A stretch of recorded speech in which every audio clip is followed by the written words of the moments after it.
5-й дом культуры в этом году, на этот раз в селении Идалаково, торжественно открыт.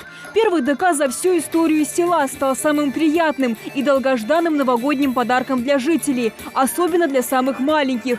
Пение, танцы, рисование. Теперь у ребят появилась возможность развивать свои таланты и заниматься любимым делом.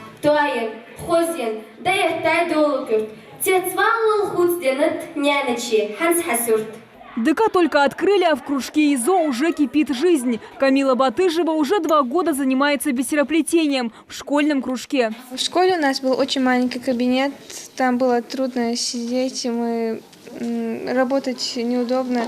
Сейчас в Дом культуры у нас сейчас большой кабинет, очень удобно.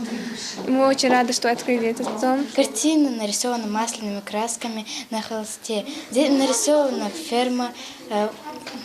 Они ухаживают за животными.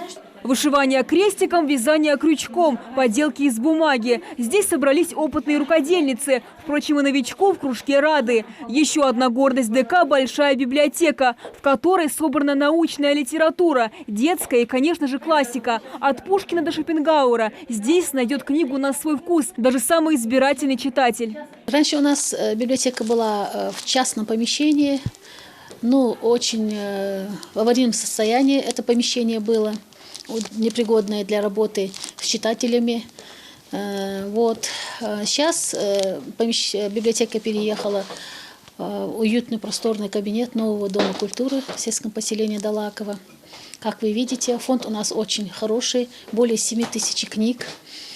Разных контингент читателей, и дети, и взрослые, и студенты, и пенсионеры. В ДК предусмотренный концертный зал на 200 мест, оснащенный современным световым и звуковым оборудованием, артистическое, вокальный кружок, актерский класс. Это далеко не полный список того, что есть в новом Доме культуры. Здесь созданы все условия для досуга сельчан и развития талантливой молодежи, отметил глава Ингушетии Юнусбек Евкуров.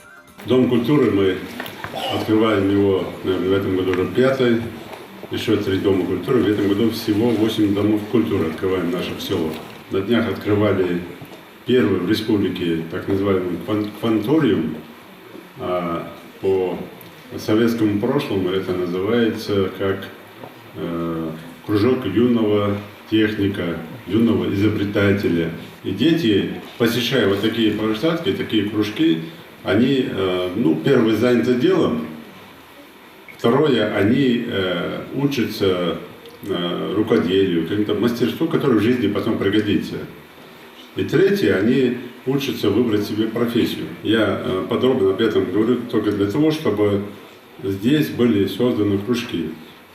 Для того, чтобы детей не просто для проверяющих, а чтобы дети все это дело посмотрели, изучили и занимались делом. Новый соцобъект построен в рамках реализации федеральных программ «Культура России» и «Устойчивое развитие сельских поселений». Мы ждали долго, очень рады открытию ДК. Теперь появится большая возможность для детей. Наверное, рады сами дети больше всего, потому что и помещение не позволяло раньше нам в полном размере все одаренности показать, всю работу показать. А теперь большой кабинет, возможностей много. Все направления будут задействованы, я надеюсь, и вышивка, и рисование, и разные поделки. Это многофункциональный культурный центр, в котором есть помещения для кружков и любительских объединений.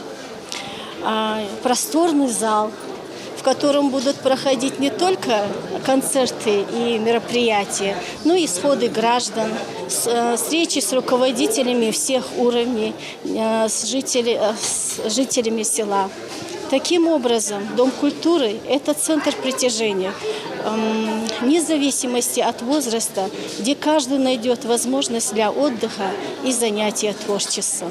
Это, кстати, не первый объект, вводимый в селении Далаково. Ранее в населенном пункте была открыта школа и фельдшерско-акушерский пункт. До конца этого года дома культуры появятся в селениях Барсуки, Ашты, Алкун и Верхние Очулки. А до 2020 года, по словам главы Ингушетии, они появятся во всех населенных пунктах региона. Амина Бокова, Магомед Доскеев, Новости 24.